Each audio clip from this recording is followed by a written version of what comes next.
Here's that stop. I found it funny. This is Chris Pratt's terrible Garfield movie. Remember this? A co-production between Sony and not Sony Animation and Paws Inc., the company that solely exists to collect Garfield-related money. This movie completed its long journey to the big screen in 2024. Yes, this movie took a long time for Paws Inc. to make happen, as we will soon get into. And again, their one justification to even exist as a company considered, it is no surprise that a sequel is coming as well. Psych! That's the wrong number! Remember that weird announcement Chris Pratt did with a pizza last year? Oh wait, who ordered this? You did. In other words, we're now going to have two variations of the Garfield movie, and now two Garfield 2s. I'd want to say it's like a live-action Spider-Man saga of repeats and reboots, but then we're really getting confused when you mention Andrew Garfield was in one of those Spider-Man movies. But today we'll be looking at the result of a long production journey and see if all of that trouble was actually worth it. You'll never guess the answer. We begin with the 5 different companies that were involved in making this movie a thing. You'd think this was the opening for an indie movie based on that, but no, we're swiftly given an image that sums this whole movie up in a nutshell. Okay, time to eat. Open the app.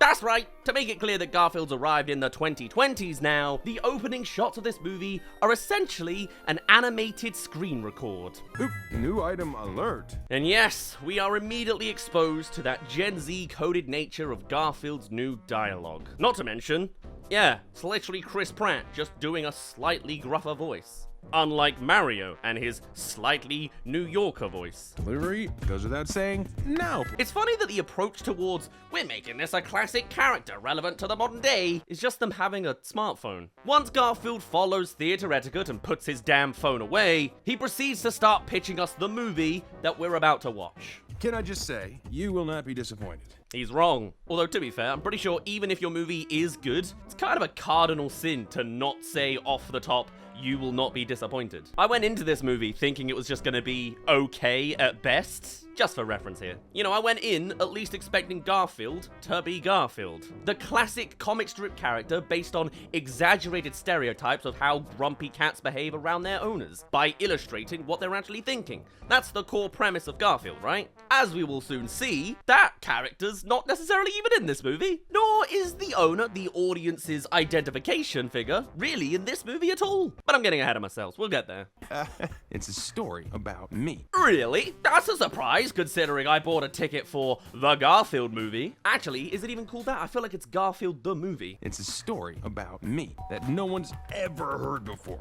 I mean, he's sort of right about that one. It is a story that's never been done with Garfield, but has been done by a million other characters. And just as the modernization wasn't annoying me enough... Oh yeah, drone delivery. I'm sorry, you can't just have a drone deliver a pizza and then do a pause for laughter on us. Welcome to the future. Dude, we've been aware of drone deliveries since like 2015, which incidentally isn't actually that long before this movie was commissioned. Mind you, the social media team have actually been pretty solid. Like, they've had Garfield jump on every trend under the sun at the time. Just look at this guy doing James Gunn's moody Superman image. Anyway, Garfield essentially tells us this movie from this strange dining table setup that looks kind of like a cooking show. I did enjoy this gag though. It's the only non-dialogue based gag, and that's the one I gravitated to. It's like a classic SpongeBob gag. I think maybe that's why I like it. That no one's ever heard before. And it works for the character. The two things about Garfield. He's greedy and he's mildly grumpy. And yeah, he's not gonna be that grumpy in this movie. Oh, what? You thought that was a key part of the character? Well, this movie doesn't. Anyway, we move on from the desk and head over to this movie pulling a Scoob on us. I'll be right back. By which I mean they have a brief part at the beginning where the character is a puppy or a kitten, move on from it pretty swiftly, and then put the cute baby version of the character all over the marketing as if that's gonna be the whole movie. It is not definitely the whole movie. Though I will say at this point, one thing I will highlight, as per usual, is the animation looks pretty great. It's another exercise in coat mega stylized animation over a mediocre story. And as per usual, it's the VFX and animation artists doing incredible, back-breaking work against a studio that totally doesn't deserve this level of talent and likely was underpaying them the whole time anyway. Let's be honest. Welcome to the industry. Classic. The people that actually created this movie are damn good at what they do, apart from the writers or any of the checklisting the corporation requested. You can see also the Smurfs movie, though maybe mediocre story is a bit of a generous take on that case. So we have baby Garfield here being vulnerable and cute so that people buy toys of him after leaving the movie. Before doing the classic, here's the origin of this character's famous thing moment. In Garfield's case, this is the tragic backstory that explains why he likes Italian food. Because we can't just have him like lasagna for the sake of him being a greedy cat anymore, can we? No, we need some depth out of the newspaper cartoon character. He sorely limps over the road due to his disproportionately giant head, and this is where we meet John. And to be fair, as far as setting up why this man facilitates his cat eating pasta on a regular basis, they do a pretty good job here, setting him up as lonely and envious of the families around him. It's the most character work he gets in this movie. And it's a shame because he feels like much more of his own character in this scene. Which is weird to say, rather than just the live-action guy dealing with a CGI Bill Murray cat. Sorry, Breckenmeyer.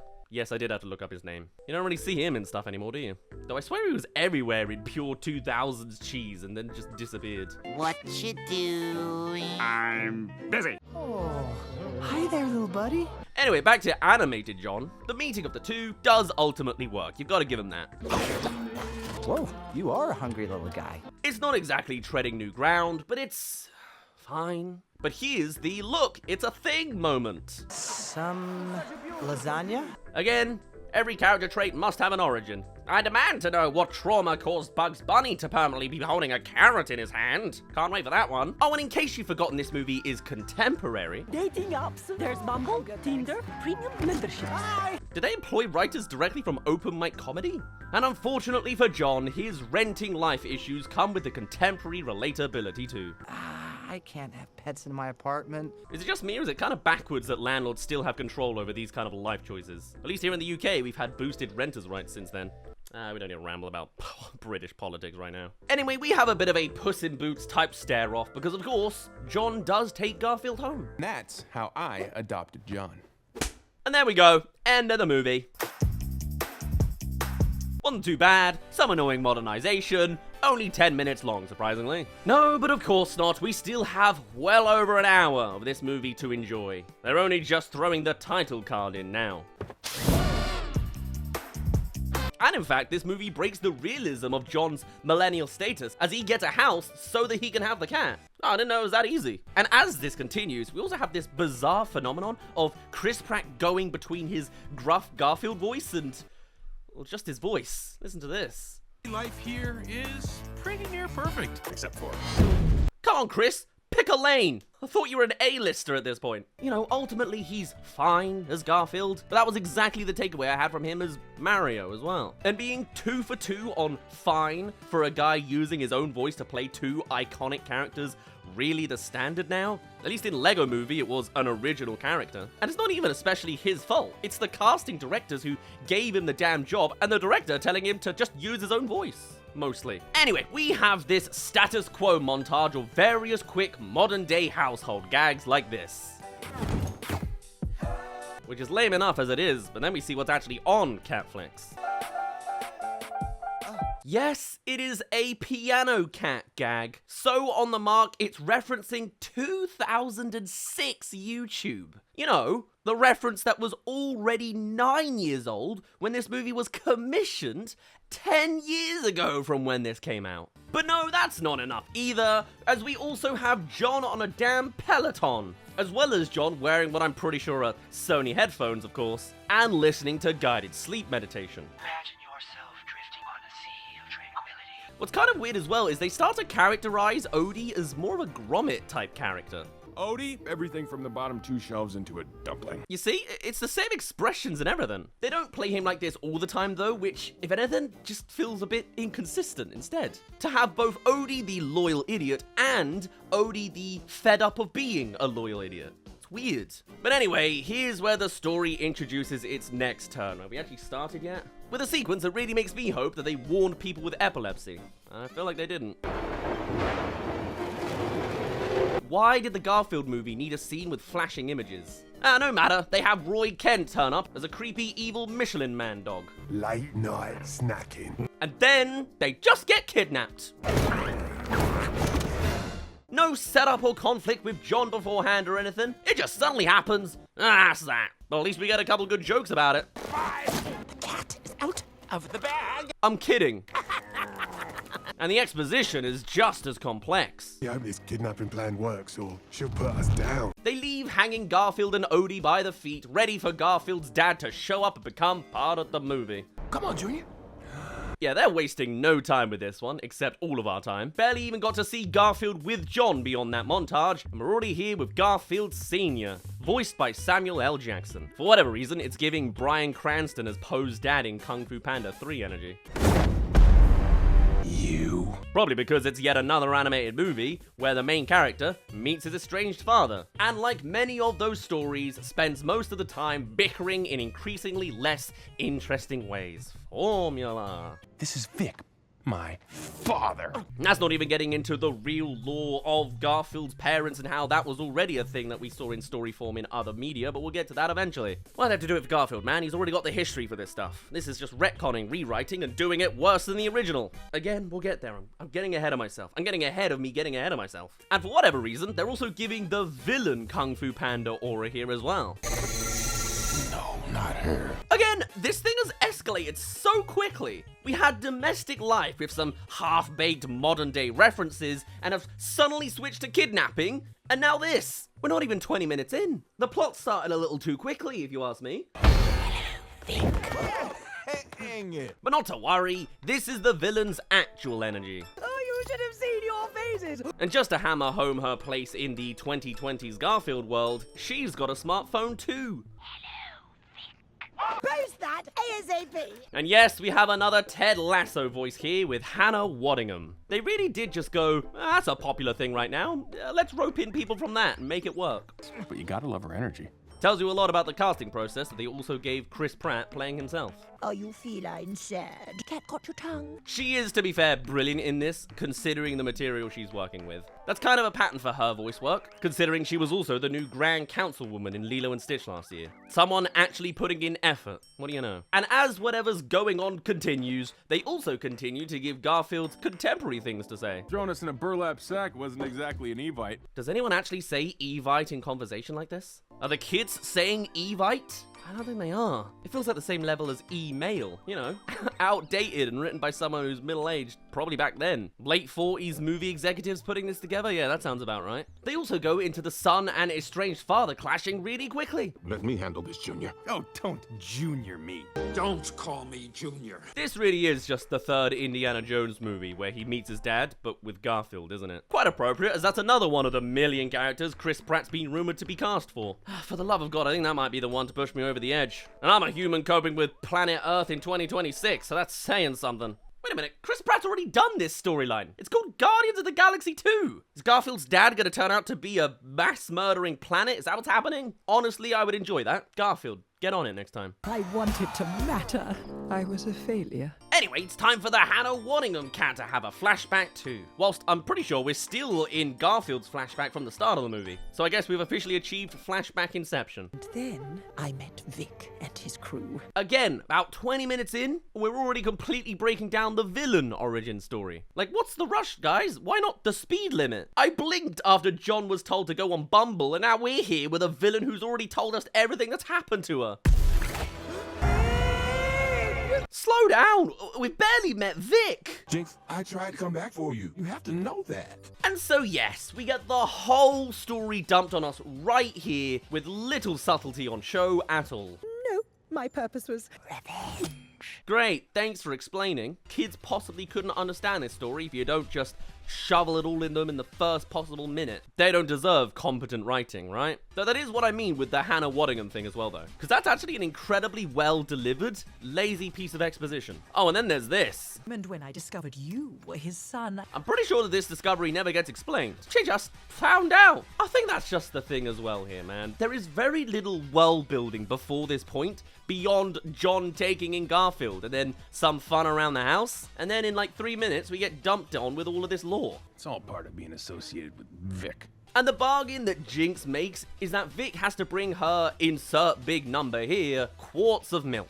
And that's now what the plot's based around. just 1 quart. Just 1 quart. Done. Done. Honestly, considering the first Garfield animated movie effort was called Garfield Gets Real, they missed an opportunity to just call this one Garfield's Got Milk. If they had the nerve to call a major release that, I think it would have genuinely made more money, because it tried something. People would just see it for the sake of, why the hell did they call it that, if they don't get sued? And so we have this movie's central dilemma. Where am I gonna find that much milk? It's riveting stuff. Son and estranged father moaning at each other as they go steal some milk. But at least one person's enjoying this premise. How miserable you make one another brings me endless satisfaction. You're in luck, lady. There are several legions of movies with that exact same setup. This is pretty brutal, though. Repeat your anger management mantra. That bird doesn't come back. He's dead here. As for another visual joke I enjoy, it's nice to see every now and again, because otherwise a lot of the dialogue for the next while is something along the lines of, Once we get this milk, I want you out of my life. this is the movie's premise distilled into one line, beyond him mentioning lasagna and Mondays once in a while. I'm just saying you could also swap Garfield out for another cat character with all of Chris Pratt's lines unaltered, and no one would blink. It's gonna be fun. Anyway, with Garfield and Odie gone, they have no choice but to give John a boring subplot with him trying to find them, unsuccessfully. Oh, I guess Odie's just an afterthought on this one. And I'm surprised to be bringing up Kung Fu Panda again, but this is exactly what they did with Poe's two dads in the terrible fourth movie. Just to give them something to do. It's just happening again, huh? These two movies were only released months apart as well. I mean, they realized his comic-accurate character design well enough, though, so there's a compliment. Anyway, clearly they have very little material for John beyond finding the guys on a plot, so we better resume the much more intriguing storyline of Garfield and his dad searching for milk. There is some fun slapstick here, mind you. Like, this is actually a good bit, and dare I say, as the things firing Garfield become more ridiculous. It's kind of pricey. How does it handle? Take it! Why can't the whole movie be like this? Even the somewhat self-indulgent Garfield Thanksgiving parade balloon works here in just making the gag wilder and more absurd.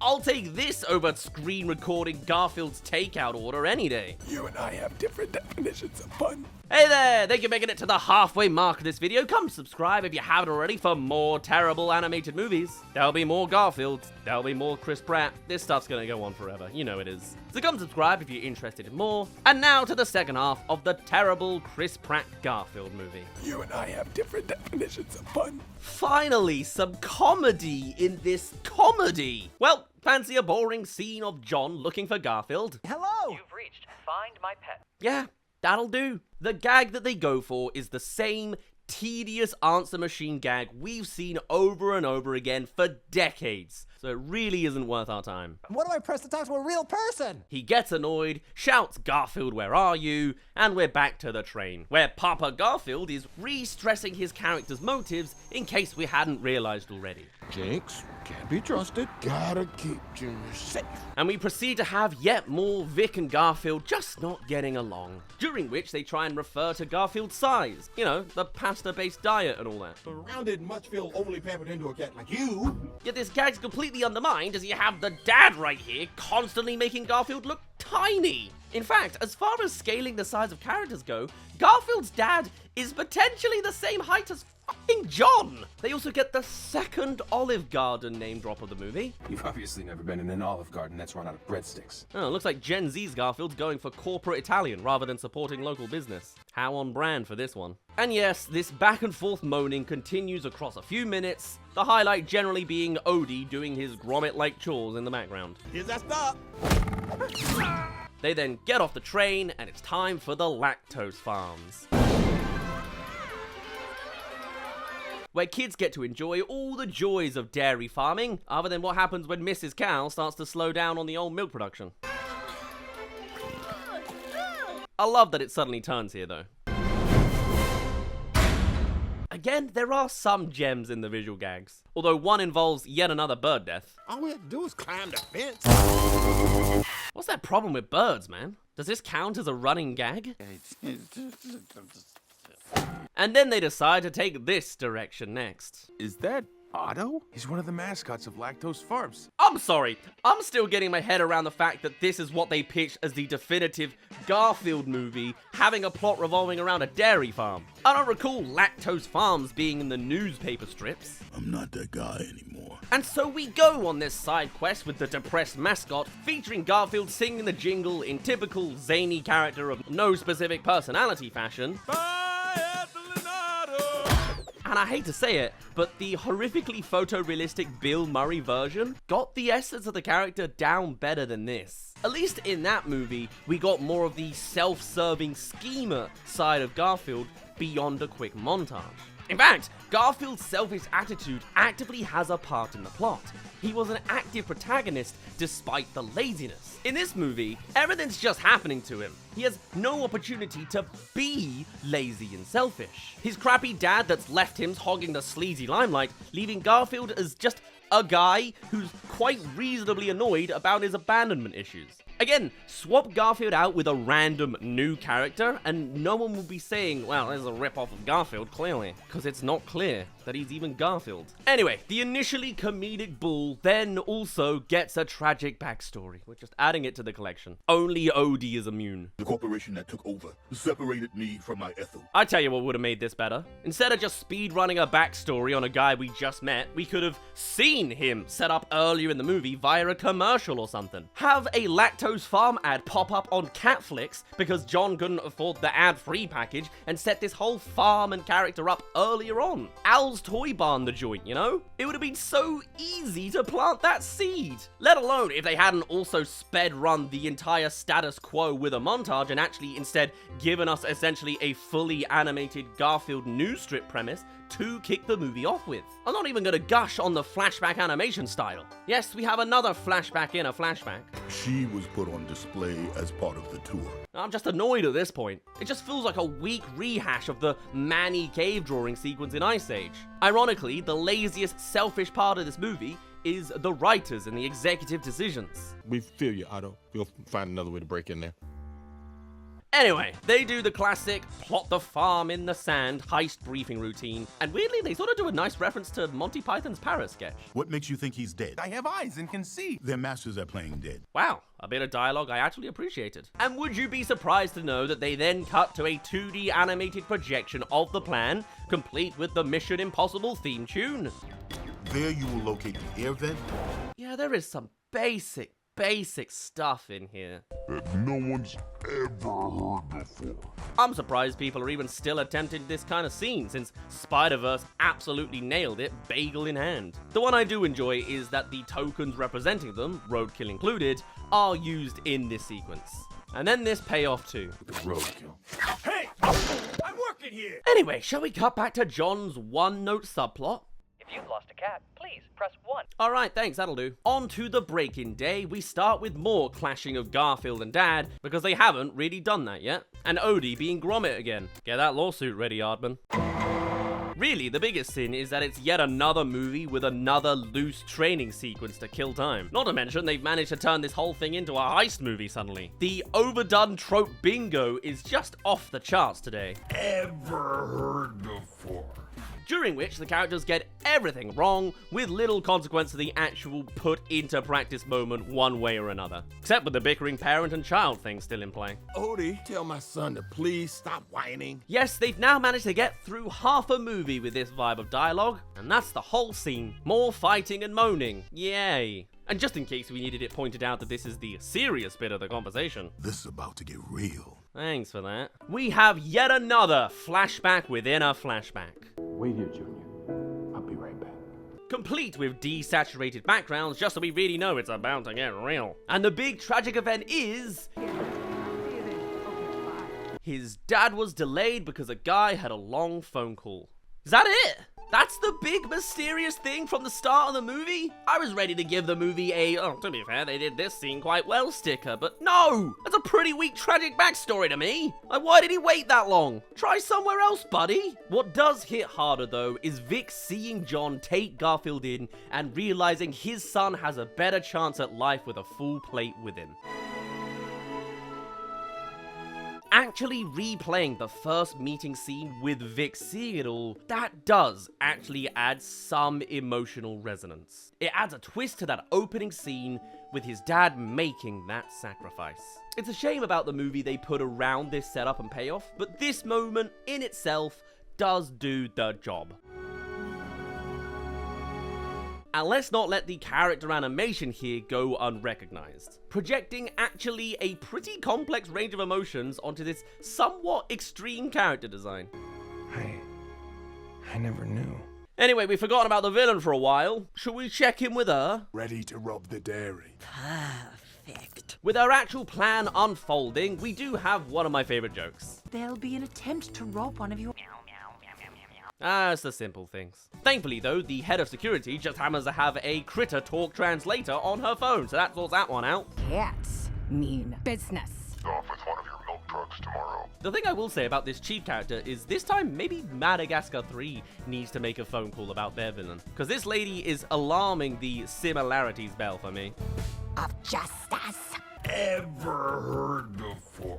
Anyway, we're now on the day of the heist, which I thought we were already on, but never mind. And they're using acorns as comms, which just kind of works in this universe, and I don't hate that. Give me some cartoon logic in this cartoon, why not? Mind you, it doesn't stop yet another contemporary coded Garfield line. Better than Bluetooth. These are better than Bluetooth. We get it, you're trying to make the character feel less dated by giving him modern stuff to say. Anyway, so they do the heist, which begins with them going for the posing as an animal backpack routine. Except in this instance, rather than the usual cartoon logic of posing as the bag and staying completely still, they're clearly just sat in 3 kids' unzipped bags, making no effort to be still at all. If you deviate from that path, you will trigger security. That kid's carrying a 10-ton Garfield Senior in his bag, and he's just carrying on none the wiser. His core must be insane. And can you believe it? 20 years later, we have another Garfield movie ventilation sequence. It's weirdly one of the few things I can remember from the Bill Murray run off my head. How do you get through this? You're bigger than me. It even has the same visual of them flying around the vent like in the original. They did the same goddamn sequence with just 2 additional characters. And somehow, they managed to throw in the Ice Age sliding sequence in there as well.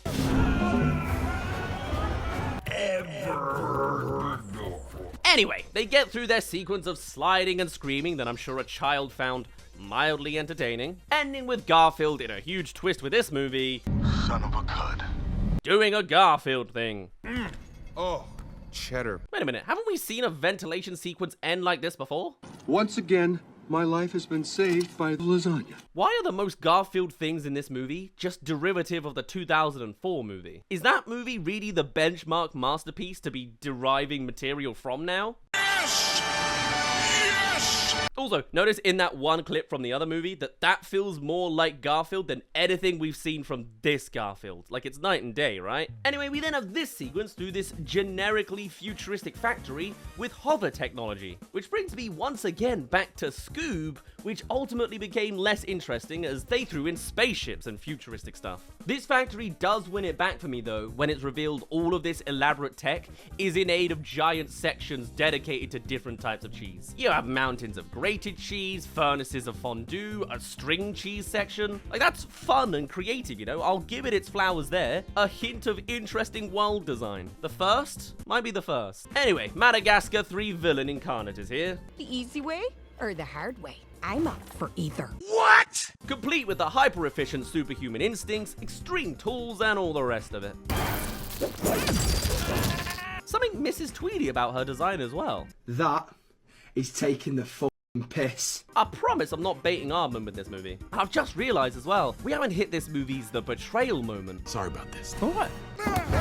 Here it is. So, just to straighten the record, after seemingly betraying Garfield as a kitten, it turns out he didn't betray him after all, but now he is betraying them, because the formula demands it. What? Don't you go!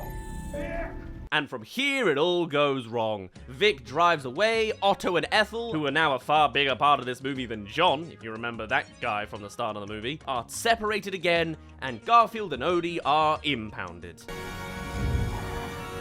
Somebody want to start playing Hallelujah from Shrek? As Vic completes his betrayal and gets the milk to Jinx. Just a reminder, this is the plot of the Garfield movie. Would you be surprised to know that it doesn't quite work out? Complete with rehashing her motivations again? Never about the milk, it was about you getting caught. Thanks, didn't catch that the first time. But yes, this scene is particularly by the numbers insert on the dialogue front. There's only so many ways you can do the "this is what I was doing the whole time" shtick. We get quite a lot of insert lines around this point. How could I have been so stupid? As well as, I kid you not, Snoop Dogg as a cat. Man, we've all been burned by Vic. Who's turned up with a bunch of other cats now to collectively guilt-trip Garfield again. He leave in the middle of a job just to go see his kid. Oh, cool. And now we're making him the overly nice to baby Garfield again. Said it was his kid's family dinner.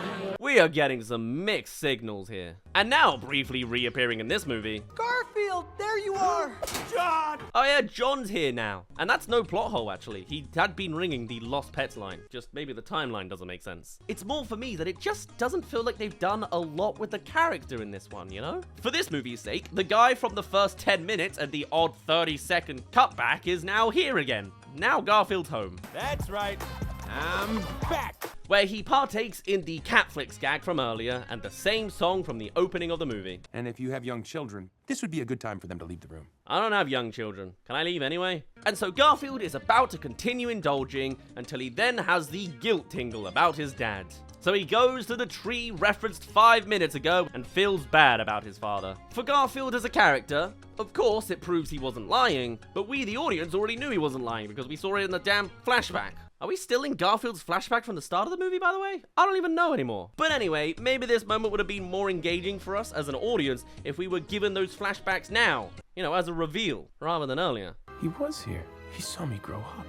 Then we would have just been on Vic's word for it, like Garfield was. We have to go save my dad. And so poor John, who is completely unconditional in his spoiling of Garfield in this version, gets stood up after making him a giant cake. Guys?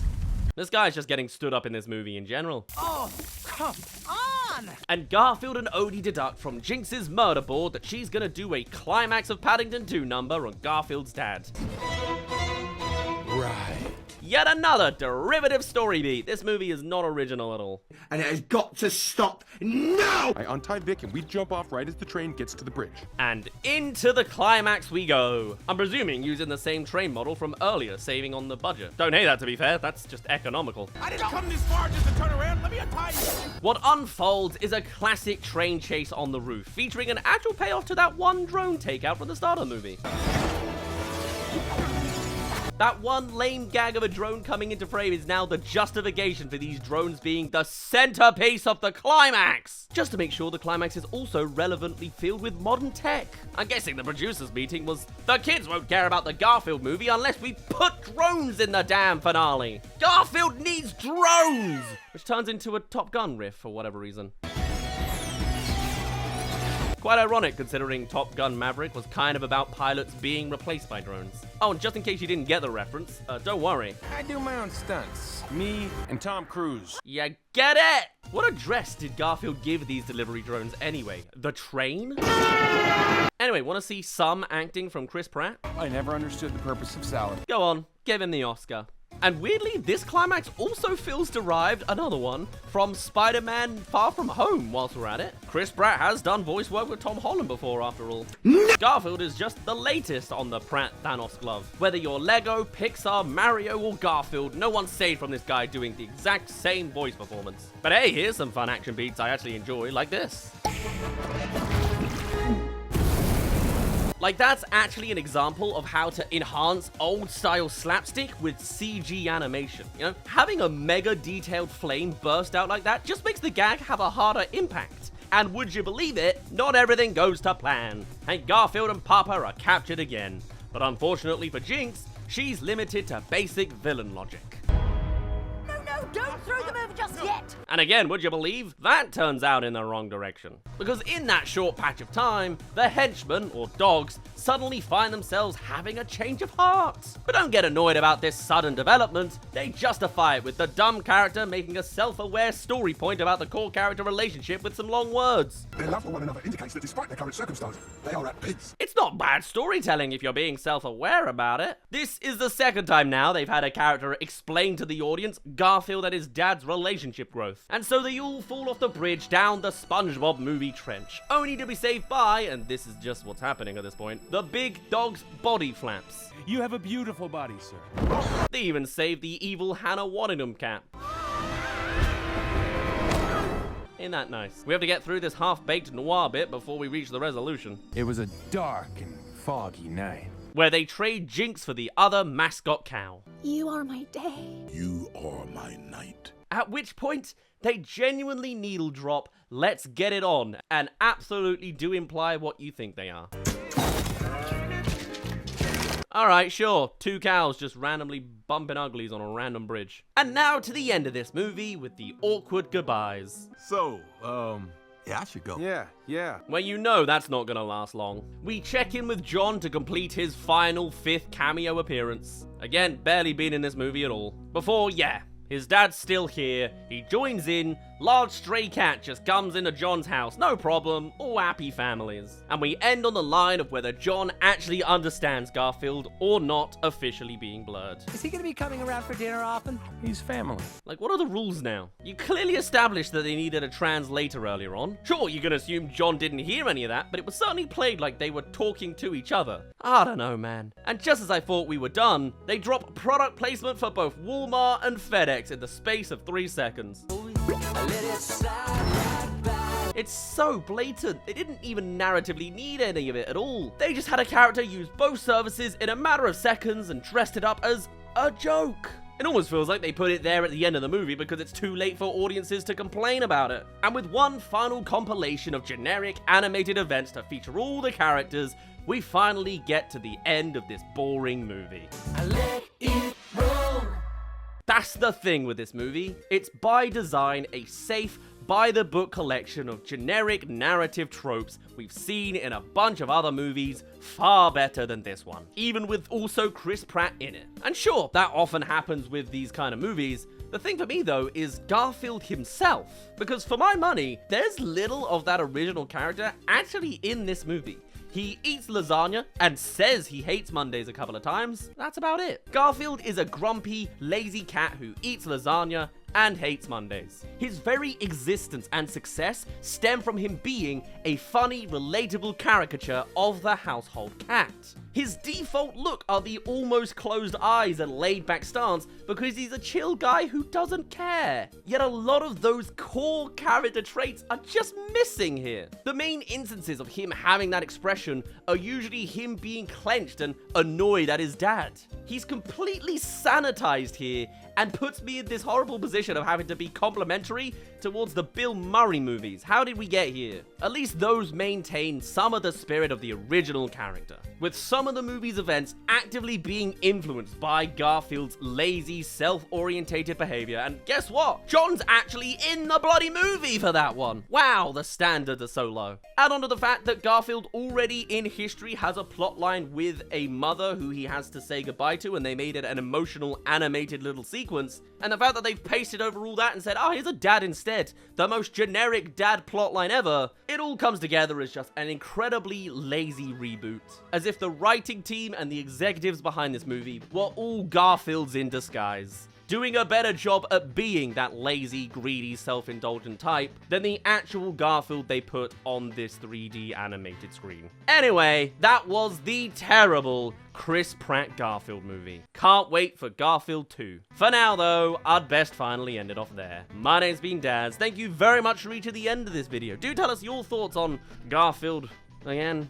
Or hey, talk to us about the Bill Murray movies. I'll never make a video on them on this channel, probably. They're too live action. But I'd love to hear all of your thoughts and more. I'll be back again when the sequel starts getting trailer stuff going. But otherwise, I shall see you all in a little bit.